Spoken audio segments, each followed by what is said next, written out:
여러분, 지난 시간 우리는 예수님께서 돌아가시기 전 마지막 유월절 만찬장에서 선수 일어나 겉옷을 벗으시고 수건을 가져다가 허리에 동이신 후 친히 대야에 물을 떠다가 제자들의 발을 씻기면서 섬김의 비밀, 섬김의 은혜가 무엇인지, 섬기는 것은 응답의 씨앗, 축복의 씨앗, 능력의 씨앗, 기적의 씨앗이라는 것을 우리에게 가르치시려고 하셨다라는 것을 배웠습니다.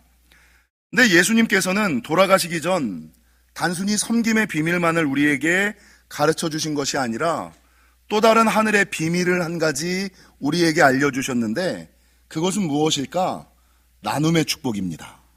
그러니까 예수님이 십자가에 달려 돌아가시기 전 우리에게 마지막으로 몸소 보여주셨던 것은 섬김과 나눔의 정신, 섬김의 은혜, 나눔의 축복, 섬김의 비밀과 나눔의 축복을 우리에게 보여주셨다라는 것입니다. 여러분, 생각해 보십시오. 예수님의 죽음을 하나님 입장에서 생각하면 어떻게 돼요? 하나님은 자기의 외아들을 우리에게 나눠주신 거예요. 자기의 하나뿐인 자녀를 하나님 입장에서는 우리 인간에게 나눠주신 것이고, 예수님 입장에서 십자가 사건은 뭡니까? 자기의 생명을 우리에게 나눠주신 것. 우리가 그렇게 쉽게 생각할 수 있는 십자가가 아니라 하나님 입장에서는 우리에게 자기의 외아들을 나눠주신 것이고, 예수님 입장에서는 우리를 위하여 자기의 생명을 나누어 주신 것이다 라는 것이죠. 여러분, 그런데 아시는 것처럼 예수님의 희생은 단순히 죽음으로만 끝난 것이 아니라 하나님께서 자기의 외아들을 나눠주심으로 말미암아 수많은 인류를 구원하시고, 예수님께서는 자기의 생명을 나눠주심으로 말미암아 수많은 사람들을 죄에서 구원하시는 부활과 영광으로 예수님의 죽음이, 하나님의 나눔이, 예수님의 나눔이 그냥 죽음으로만 끝난 것이 아니라 부활과 영광, 더 많은 열매로 이어졌다라는 것을 우리가 알아야 된다라는 것입니다. 여러분, 오늘 본문도 보십시오. 오늘 본문은 저와 여러분이 너무나 잘 알고 있는 오병이어 사건입니다. 수많은 사람들이 말씀을 들으러 모였지만 그 많은 사람들이 먹고 사는 게 문제예요. 먹을 것이 없었어요. 그러니까 이 먹고 사는 문제를 해결할 방법이 없으니까 사람들이 뭐라 그러냐면 그들을 돌려보내자라고 이야기했을 때 어떤 어린아이가 물고기 2마리와 보리떡 5개를 여러분 내어놓죠. 근데 사실 이 어린아이가 내어놓은 물고기 2마리와 보리떡 5개, 하나님 편에서 내가 아무리 한다고 해서 하나님 나라에 뭐 얼마나 큰 도움이 되고 유익이 되고 뭐 하나님 역사에 무슨 의미가 있겠어요. 내가 하는 것이, 많은 사람들은 자기가 하는 헌금이, 자기가 하는 희생이, 자기가 하는 무엇이 하나님 나라에 무슨 대단한 플러스나 유익이 될 거라고 생각하는데, 사실 하나님 입장으로 봐서는 우리가 하는 것은 별 의미가 없거든요. 이 어린아이가 내놓은 물고기 2마리와 보리떡 5개를 가지고 그 자리에 있는 남자만 5,000명을, 아니 무슨 한 사람 입에 겨우 붙일까 말까 한, 예수님 한 분 드셔도 될까 말까 한, 여러분, 이 물고기 2마리 보리떡 5개를 내어놓았는데, 여러분, 이 아무것도 아닌 거라고 생각하는 그것을 어린아이가 나누었을 때 하나님은 그 나눔을 가지고 감사하시고 기도하셨고, 축사가 뭐냐면 감사기도 아니에요. 없는 중에도 별거 아닌데도 이게 무슨 의미가 있어, 이게 무슨 도움이 돼 라고 생각하는 그 상황 속에서도 우리 예수님은 감사하며 기도하셨고, 그리고 그것들 얼마 되지 않는 물고기 2마리, 보리떡 5개를 오늘 본문에 주니까 나누어 주는데 어떻게 나누어 주느냐? 원대로. 어떤 욕심 많은 사람은 그럼 물고기 2마리 져주세요, 보리떡 5개 중에 4개 져주세요. 어떤 사람은 하나를 달라 그랬을 거고, 어떤 사람은 많은 거를 달라고 얘기했는데, 야 없잖아 라고 생각하면서 이렇게 조금 나눠주는 것이 아니라, 성경을 보니까 그가 나눠주시되 원대로, 원하는 대로 나누어 주셨고, 원하는 대로 나눠 주셨음에도 불구하고 오늘 본문에 보니까 그 받은 5천 명이 모두가 다 배부르고 배부른 후에 남은 것이 12광주리가 남았다. 아니, 나눈 것보다 더 많은 것이, 모든 사람들이 배부를 뿐만 아니라 더 많은 것이 남는 역사가 있었다라고 성경은 증거하고 있는 거예요. 오늘은 제가 이걸 설교를 하진 않겠습니다만, 여러분, 오병이어 사건을 들으시면서 여러분은 어떤 적용과 결단을 하십니까?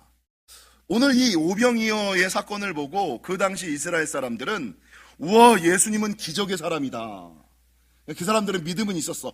예수님은 우리의 먹고 사는 문제를 해결하시는 분이지라는 믿음은 있었어요. 그래서 예수님을 어떻게 하든지 간에 왕으로 삼으려고 했고, 예수님을 따라다녔거든요. 예수님을 쫓아다녔거든요. 근데 이 모습을 보면서 제가 이 오병이어 사건을 대하는 두 종류의 사람을 발견했어요. 하나는 예수님의 그 힘과 지혜와 능력을 보고 그 예수님으로 말미암아 자기의 결핍을 채우려고 하는 사람들. 나는 돈이 필요해. 나는 건강이 필요해. 나는 뭐가 부족해.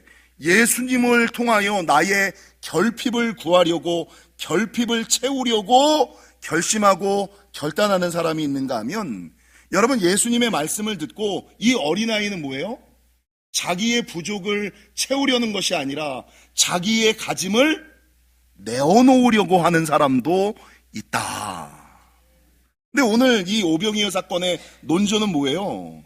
예수님을 통하여 자기의 결핍을 채우려고 하는 사람들을 욕하지는 않지만, 그 사람들보다 하나님께서 기억하시고 축복하시는 사람은, 여러분, 그 힘들고 어려운 중에서도 하나님을 통하여 나의 결핍을 채우려고 하는 사람이 아니라, 내가 가지고 있는 것이 아무리 부족하고 모자라고 볼품없는 것이라고 할지라도 그 하나님 앞에, 그 굶주린 영혼들 앞에 자기가 가지고 있는 것을 내어놓는 나눔의 사람이 되어야 한다.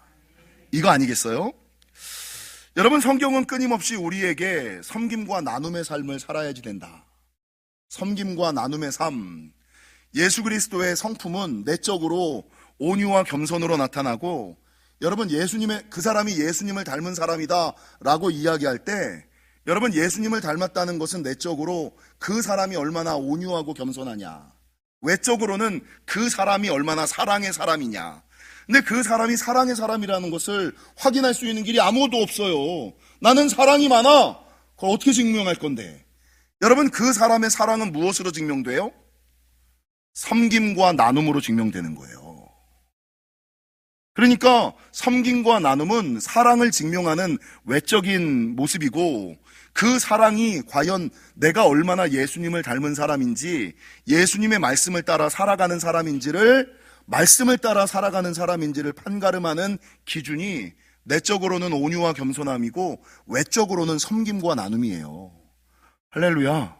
그래서 예수님께서 십자가 지시기 전 제일 마지막, 아무리 말로 해도 못 알아들으니까 친히 일어나 겉옷을 벗으시고, 제발 그 목사라는 타이틀, 장로라는 타이틀, 권사라는 타이틀, 안수집사라는 타이틀 좀 벗어라.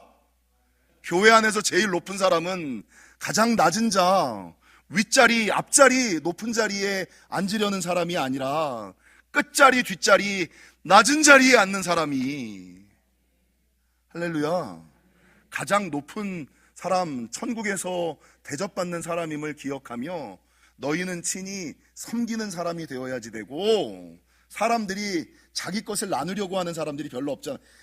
못 나눠요. 이걸 못 나눠. 있다고, 여러분, 나누지 못하는 이유가 뭘까요? 소유가 없어서, 물질이 없어서 못 나눌까요? 믿음이 없어서 못 나눌까요? 성경에 보면 나눔은요, 그 소유와 관련된 문제가 아니에요. 없는 사람들이 더 잘 나누잖아요. 없는 사람들이 더 잘 섬기잖아요. 그러니까 섬김과 나눔은 그 사람의 소유와 관련된 것이 아니라 그 사람의 믿음과 관련된 것이라는 거예요. 이거를, 여러분, 히브리서 13장 16절, 오직 선을 행함과 서로 나누어 주기를 잊지 말아라. 나누어 주는 것을 잊지 말아라. 하나님은 이 같은 제사를 기뻐하시느니라. 예배 드리는 것도 좋지만 예배 드리고 났으면 섬겨야지. 여러분, 예배는 나 혼자 드리는 것, 이 일부 예배는 우리가 사명자 헌신자 예배잖아요. 아까 우리 안수 집사님 우리 교회 피택자를 위하여 기도했는데, 피택자는 어떤 사람이 돼야 돼요? 자기 혼자 예배 잘 드리는 사람이 피택자예요? 여러분, 자기만을 위한 좋은 신앙은 피택자가 아니에요.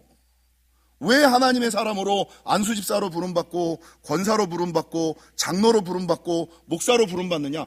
내 신앙 하나 잘 지키자고, 내 가정 하나 잘 지키자고 여러분 그런 직분을 받는 게 아니에요. 그것은 내가 단순히 예배하는 것을 넘어 하나님의 뜻대로 맡겨주신 영혼과 교회를 섬기며 영혼을 위하여 살겠다고, 교회를 위하여 살겠다고, 이제는 하나님 나라를 위하여 살겠다고 결심하고 헌신하고 결단한 사람들이 피택이 되는 거예요. 그래서 여러분, 혼자서 예배 잘 드리는 게 무슨 의미가 있어요? 혼자서 기도 많이 하는 게 무슨 의미가 있어요? 그게 당신들에게는 유익이 되지만 하나님에게 무슨 유익이 돼요? 기도 잘하고 예배 잘하고 말씀 많이 하는 게 그게 여러분들에게는 유익이지만 하나님에게, 다른 영혼들에게, 교회에 무슨 도움이 돼요? 무슨 유익이 돼요? 아무런 도움이 되지 않아요. 그러니까 자기만을 위하여 사는 거예요. 자기 가족만을 위하여 사는 거예요. 그래서 하나님이 기뻐하시는 예배는 예배하고 나아가서 전도하고, 예배하고 나아가서 누군가에게 봉사하고, 예배하고 나아가서 누군가를 섬기고, 예배하고 나서 누군가에게 내가 가지고 있는 것들을, 물질이 있으면 물질을 나누고, 마음이 있으면 마음을 나누고, 은혜가 있으면 은혜를 나누고, 누군가에게 예수님처럼 여러분 베풀고 나누는 삶을 살아갈 때 그 예배가 의미가 있는 거지. 혼자 예배 잘 드리고 혼자 기도 많이 하고 혼자 많이 말씀 알면 머리에 교만만 가득 차서 다른 타인에게는, 교회에는 아무런 유익과 도움이 되지 않는, 여러분 그런 사람들은 피택받으면 안 돼요. 신명기 15장 10절 성경은 뭐라고 증거하느냐? 내 주변에 가난한 자, 힘든 자, 어려운 자가 있다면 반드시 도와주되, 반드시 손을 펴되. 이게 앞에 있는 중요한 게, 내 주변에 힘들고 어려운 사람들이 있으면 너 손을 피는데 반드시 손을 피되, 반드시 손을 피되, 도움이 필요한 자가 있다면 주되, 후히 주고 넉넉히 주고 기쁘게 주고 아끼는 마음을 품지 말라.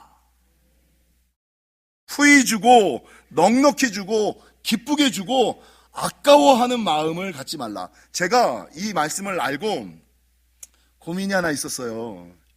예전에 제가 요즘에는 제가 지하철을 잘 안 타서 모르겠습니다만, 지하철을 타보면 항상 와가지고 누군가 도와달라는 사람 있잖아요.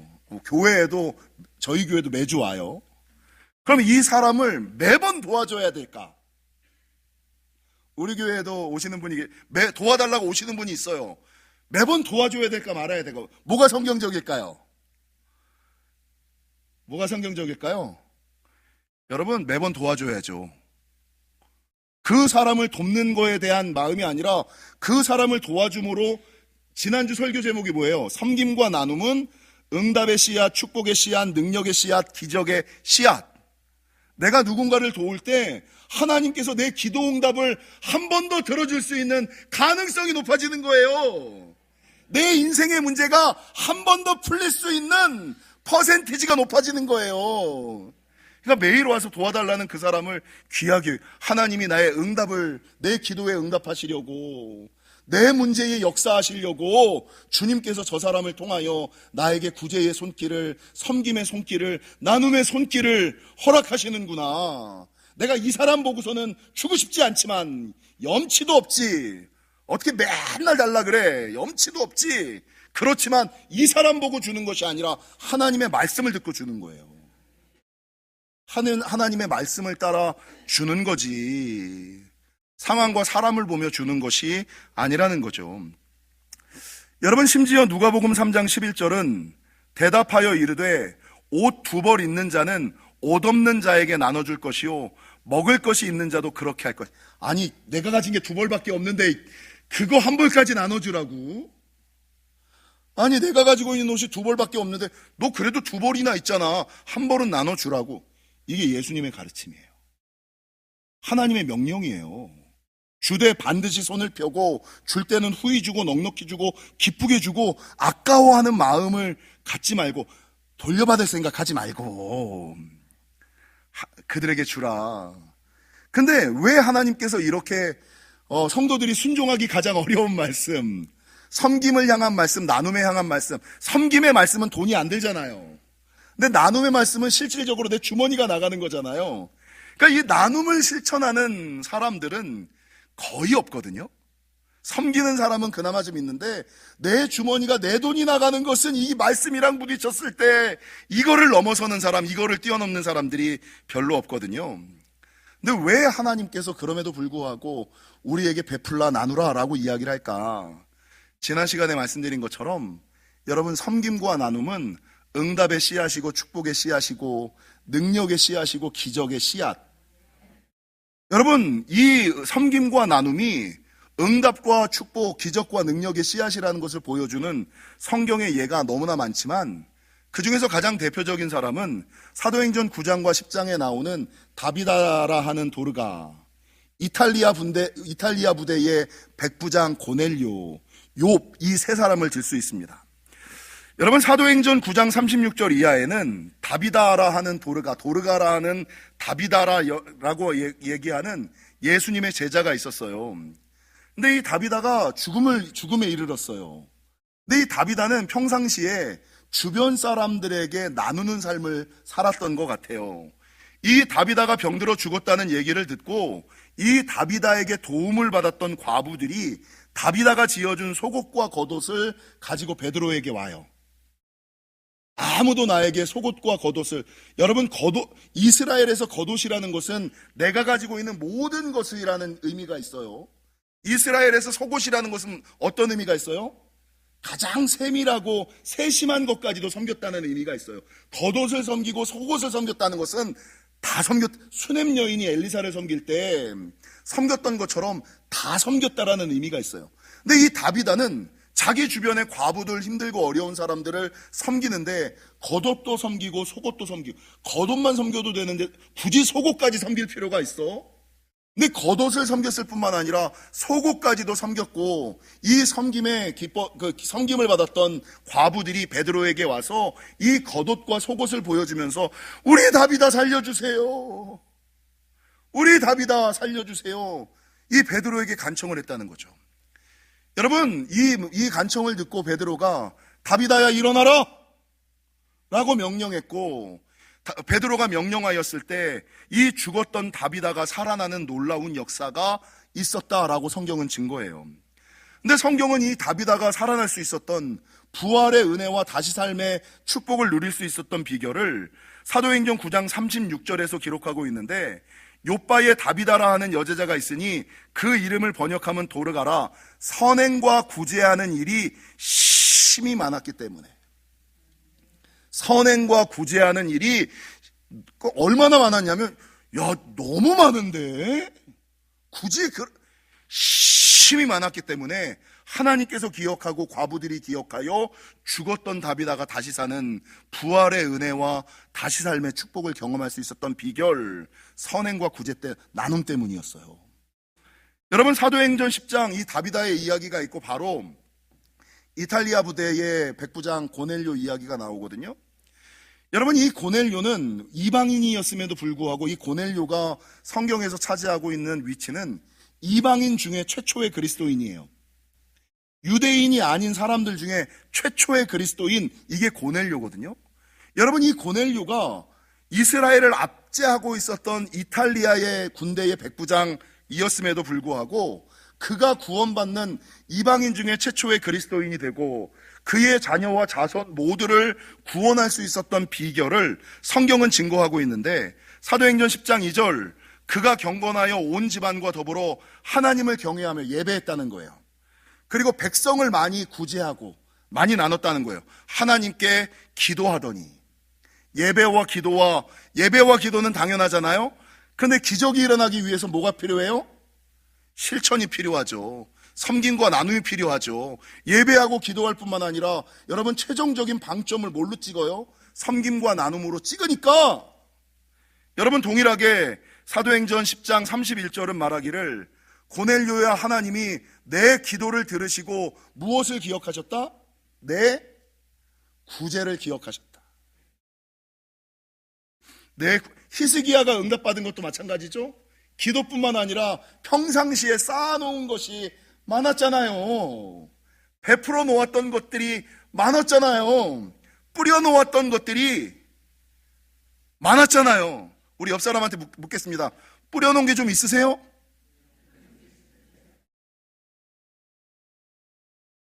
응답이 될 만한, 축복을 받을 만한, 능력이 나타날 만한, 기적이 나타날 만한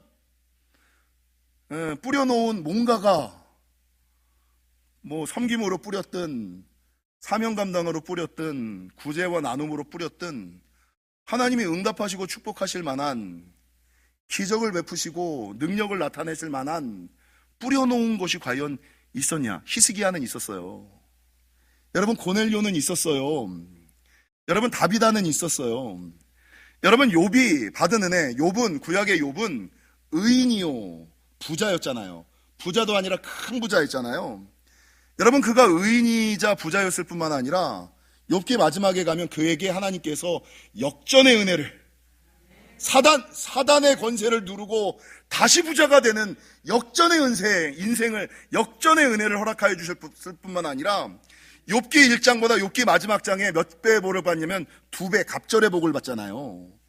여러분 그가 의인이자 부자의 삶을 살고 인생의 문제가 뒤집어지는 역전의 은혜를 받을 뿐만 아니라 2배의 은혜를 받을 수 있었던 비결을 욥기 29장 15절에서 16절은 기록하는데, 제가 읽어드리면 나는 맹인의 눈도 되고 다리 저는 사람의 발도 되고 빈궁한 자의 아버지도 되며 내가 모르는 사람의 송사를 돌보아 주었으며. 이 욥이 하나님 앞에서 이렇게 고백을 해요. 나는 맹인의 눈이 되었다. 앞보이지 않는 사람들을 도와주는 삶을 살았고, 저는 사람의 발이 되고, 저는 사람의 사람을 업어줬다는 얘기죠. 빈궁한 자의 아버지가 자녀를 돌보듯이 주변에 힘들고 어려운 사람들이 있었을 때 내가 그들에게 베풀고 나누는 삶을 살았다. 내가 아는 사람의 송사를 도와줄 뿐만 아니라 내가 모르는 사람의 송사를 도와주었고, 맹인의 눈, 저는 자의 발, 빈궁한 자의 아버지, 모르는 사람의 송사까지도 돌보아 주었다. 그러니까 하나님께서 어떻게 기억하지 않을 수가 있어요. 어떻게 응답하지 않을 수 있어요. 평상시에 뿌려놓은 것이 많으니까, 나눠놓은 것이 많으니까 위기의 순간에 하나님이 들으시고 여러분 역사하시고 축복하시는 일들이 전부 다 있었다라고 성경은 증거하고 있는 거죠.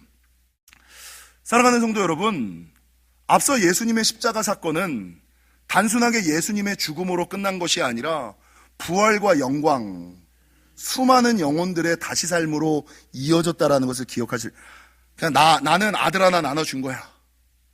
내 생명 하나 나눠준 거야. 근데 이게 인류 모든 이들의 구원으로, 내가 죽은 것으로 끝나는 것이 아니라 부활과 영광, 수많은 영혼들의 생명으로 이어졌다라고 말하는 것처럼 잠언 28장 27절은 가난한 자를 구제하는 자는 궁핍하지 아니하려니와. 여러분 가난한 자를 도와주는 것은, 가난한 자를 도와주는 사람이 어떻게 가난하게 살아요. 제가 맨날 얘기한 너희의 헤아리는 헤아림대로 너희가 도로 헤아림을 받을 것인데, 내가 가난하게 사는 이유는 뭐예요? 내가 가난한 자들을 안 도와주니까 하나님이 나를 안 도와주시는 거예요. 이 진리를 좀 아주 분명한, 아주 명확한, 아주 간단한 진리인데 이게 수긍이 안 되는 거야. 먹고 사는 문제, 돈의 문제에 딱 걸리면. 가난한 자를 구제하는 자는 궁핍하지 아니하리라. 잠언 11장 24절과 25절, 흩어 구제한다는 게 뭐예요? 한 사람 한 사람 돕는 게 아니라 그냥 막 뿌리는 거야. 뭘 도와주는지 이렇게 막 뿌리면서까지 도와줘. 흩어 구제하여도 더욱 부하게 되는 일이 있나니 과도히 아껴도 가난하게 될 뿐이니라. 구제를 좋아하는 자는 풍족하여질 것이요 남을 윤택하게 하는 자는 자기도 윤택하여 지리라. 더 나아가 성경은 가난한 자를 불쌍히 여기는 것은 여호와께 꾸이는 것이니 그 선행을 갚아주시리라. 누가복음 6장 38절 주라 그리하면 너희에게 줄 것이니 곧 후이되어 누르고 흔들어 넘치도록 하여 너희에게 안겨주리라. 너희가 헤아리는 그 헤아림으로 너희도 헤아림을 도로 받을 것이라. 믿어지십니까? 말씀이 말씀대로 믿어지세요? 믿어지면 아멘. 그렇게 살기를 원하시면 아멘. 여러분, 알기는 잘 알지, 머리로는 알지만 손발로 실천이 안 되는 거예요. 그러니까 가난하게 사는 거예요. 그러니까 어렵게 사는 거예요. 자기만을 위하여 사니까 자기 힘으로 사는 거예요. 남을 위하여, 하나님을 위하여 살 때 하나님의 힘, 하나님의 지혜, 하나님의 능력이 나에게 부어지는 거지, 내가 나만을 위하여 사는데 하나님이 나를 돌보실 이유가 아무도 없다라는 것이죠. 여러분, 요즘에 TV에 자주 나오는 연예인, 젊은 아이들에게 되게 사랑받는 60대 중에서 가장 웃긴 사람이 누구예요? 나이가 60이 훌쩍 넘었는데 60대 중에서 가장 웃긴 연예인, 젊은 아이들에게 가장 사랑받는 60대 누구예요? 스트쿤 김장훈. 모르세요? 나만 TV 봐? 김장훈이라는 가수가 있잖아요.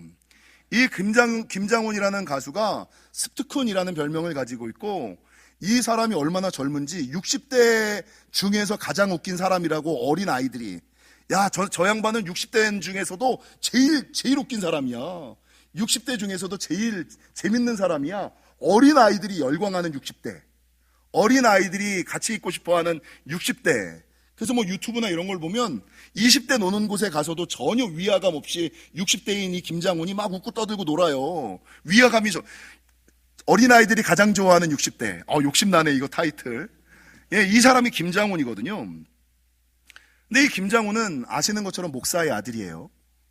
근데 이 김장훈이 유명한 것은, 여러분, 그가 지금까지 기부한 금액이 200억.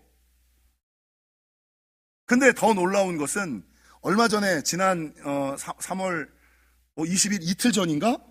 이틀 전에 어디 방송에 나와서 그럼 네가 가지고 있는 전 재산이 얼마냐? 그랬더니 뭐라고 얘기하냐면 보증금 3천만 원, 통장에 현금 200만 원. 자기가 가지고 있는 총액 전 재산이 보증금 3천만 원에 전세 보증금 3천만 원에 통장에 현찰이 200만 원 있대요. 3,200만 원 있는, 3,200만 원밖에 없는 사람이 평생 얼마를 기부했느냐? 200억을 기부했다. 그래서 사람이 도대체 3,200밖에 없는 사람이 어떻게 그 돈 모아서 집을 샀으면 벌써 얼마를 샀을 텐데 왜 기부하냐라고 물어보니까 이 김장훈이 이렇게 얘기를 해요. 나는 지금이 편하다. 먹는 것, 자는 것, 입는 것에 불편함이 하나도 없다. 야, 보증금 3천만 원에 현찰 200만 원 없어도 뭐 그냥 60이 넘었으니까 이제 버스비가 공짜일 거 아니에요. 뭐 다니는데 뭐가 문제냐, 밥 주는데 뭐가 문제냐, 나는 전혀 불편함이 없어. 그래서 왜 기부하냐라고 묻자 이 사람이 그래요. 나는 숭고한 희생정신이나 의무감 때문에 기부하는 것이 아니야. 뭐 숭고한 생각이 있거나 특별한 생각이 있어서 기부하는 것이 아니라 내 행복을 위하여 기부합니다. 내가 행복하기 위하여 뭐 이건 아시잖아요. 여러분, 수많은 사람들은 뭐 운동을 하고 무엇을 해야지만 이 안에서 도파민이 터진다며요. 근데 섬김의 삶, 나눔의 삶은 마약을 하는 것보다 더 많은 도파민이 여기서. 그래서 여러분, 놀러 다니는 것보다 선교 가면 더 기쁜 이유가 뭐예요? 이 안에서 영적인 도파민이 터지는 거예요. 그러니까 한번 그 기쁨을 맛본 사람들은 무슨 여행이 무슨 의미가 있어, 무슨 재미가 있어, 선교 가는 게 재밌지. 아니, 이 돈 가지고 맛있는 거, 여러분, 아무리 비싼 레스토랑에 가서 맛있는 거 먹는 것보다 인도 아무도 가본 적 없는 땅에 가서 여러분 소똥 집던 아낙네가 만들어줬던 그 짜파띠 한 장 구운 거 먹는 게 훨씬 맛있어요. 이건 가본 사람들만 알아. 해본 사람들만 알아. 그게 훨씬 맛있어요. 훨씬 기억에 남아요. 영적인 도파민이 이 안에서 터지니까 그 기쁨을 아는 사람이, 나는 뭐 숭고한 정신이나 가치나 이념 때문에 하는 게 아니라 나는 내가 행복하려고 해요. 내가 행복하려고 얼마라느냐? 200억. 그러면서 뭐라 그러냐면 이 김장훈이 그래요. 기부는 내 마음의 보험입니다. 저는 요거를 조금 업그레이드해서 섬기는 삶, 나누는 삶은 내 인생의, 내 영혼의 보험이에요. 들어두십시오. 보험 외판원 같네. 좀 들어두세요. 나눠두시고 뿌려두시고 섬겨두세요. 그러면 정말 위기의 순간에 하나님께서 내가 뿌려놓은 응답의 씨, 축복의 씨, 능력의 씨, 기적의 씨앗을 발화시킨다고요. 근데 뿌려둔 게 아무것도 없으니까 정말 중요할 때 하나님이 응답하셔야지 되는데 하나님 왜 안 들어주십니까? 네가 뿌려놓은 게 없잖아. 여러분, 다비다와 고넬료, 욥 이런 사람들, 히스기야 이런 사람들은 평상시에 응답의 씨앗을, 축복의 씨앗을, 능력의 씨앗을, 기적의 씨앗을 많이 뿌려놨던 사람이에요. 여러분, 근데 사실 이 김장훈이 그렇게 기부하는 기부천사가 될 수 있었던 것은 그의 어머니가 목사님이었기 때문이에요. 그러니까 이 사람이 자기 신앙을 겉으로 드러내질 않아요. 근데 어느 기독교 방송이랑 이 김장훈이 인터뷰를 하면서 자기가 기부를 하게 된 이유를 얘기를 한 적이 있어요. 제가 그 자료를 찾았거든요. 이 김장훈의 어머니는 경기도 고양시에서 10대, 50이 넘은 나이에 10대 청소년 사역을 하고 싶어서 교회를 개척하신 분이에요. 내가 여자로 50이 넘었는데 청소년 10대를 섬기고자 하는 마음으로 교회를 개척해가지고 교회를 하셨던 분인데, 김성애 목사님이라고, 이 김성애 목사님이 어린 김장훈에게 아버지가 없었잖아요. 가난한 삶을 살았잖아요. 이 어린 김장훈에게 매일같이 한 말이 뭐냐? 사람이 자기만을 위해 살면 벌레와 다름없다. 사람이 자기만을 위하여 살면 그게 무슨 사람이냐? 짐승 새끼지. 이 말한 거예요, 맨날. 남을 위하여 살아야 된다? 하나님을 위하여 살아야 된다?